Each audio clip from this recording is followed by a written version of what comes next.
Эту повесть Александр Грин писал много лет. Начал во время революции в 1917 году, опубликовал только в 1973 году.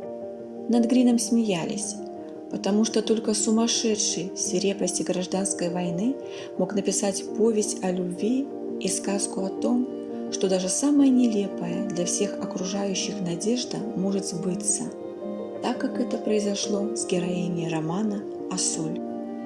Писатель смотрел куда дальше войн, партий. Он не был политиком.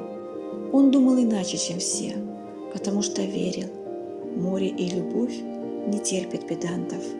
Вот слова его сказочного, в общем-то, капитана Грея, поднявшего ради любимой алые паруса.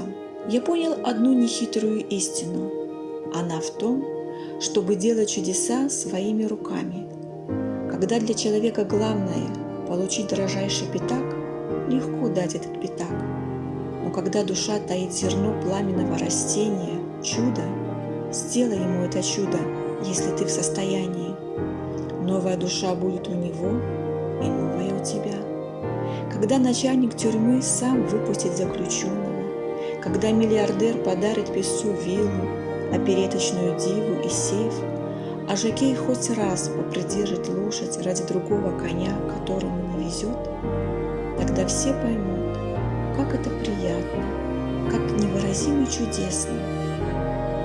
Но есть не меньшее — улыбка, веселье, прощение и вовремя сказанное нужное слово. Владеть этим — значит владеть всем.